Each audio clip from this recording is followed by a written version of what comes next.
এগুলো কি পান রে ভাইস্তে? এগুলো হচ্ছে আমাদের বরের হাইব্রিড পান। হাইব্রিড? জি। হাইব্রিড পান কত করে বিড়ে? এগুলো 200-250 টাকা বিড়ে। ঠিক বলিস, এগুলো 250 টাকা বিড়ে? হ্যাঁ। 32টা পানের দাম 250 টাকা? 32 টাকা 64। 64টা? জি, 64 টাকা এক বিড়ে। ও 64টাতে এক বিড়া হয়? জি। ও ভালোই তো বাজার তাহলে। জি। কিন্তু এই যে পাশাপাশি দুইটা দুইটা এই যে কি এগুলা বলে, দুইটা গাদি করব। দুইটা গাদি করার কারণ কি আলামিন সাহেব? এই দুইটা গাদি করলে পানগুলো হ্যাঁ। সবাই ধরতে পারে, পানগুলা তো সবাই ধরতে পারে, একটু বেশি দাম পাওয়া যায়, বেশি দাম পাওয়া যায়। আর আর কি সুবিধা? আরো সুবিধা আছে, সবার সবার কাছে বেচার স্বার্থে একটু ভালো হয়, লাভজনক পাবে। তাই? হ্যাঁ। ও তাহলে এই পানের তো প্রচুর চাহিদা নাকি? জি, প্রচুর 250 টাকা বিড়ে? জি। 64টাতে এক বিড়া হয়? জি। ও আচ্ছা আচ্ছা আচ্ছা।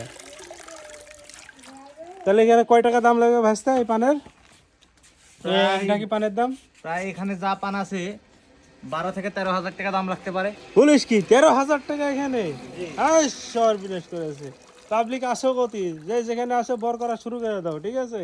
13,000 টাকা দাও, একটু পানের দাম 13,000 টাকা। আর টাকা এই টাকা, হ্যাঁ? জি, টাকা সবাই বর করো, সবাই বর করো, সবাই বর করো, সবাই বড় বড় খেয়ে যাও। পাশাপাশি দুটা গাদি হয়েছে, দুটা গাদি হওয়ার সুবিধা হইতেছে। একটাতে বড় পান, যার কারণে সবাই কিনতে পারে না বা চাহিদা কম থেকে দুইটা গাদি করে, ছোট ছোট গাদি করে চাহিদাটা বেশি থাকে, এই জন্য দুটা গাদি করেছে নাকি আলামিন? হ্যাঁ হ্যাঁ। হ্যাঁ হ্যাঁ। ঠিক আছে, কালকে কয় টাকা দাম লাগে আপনাদেরকে বেঁচে আসে আপডেট জানাবো। ঠিক আছে, বাই বাই।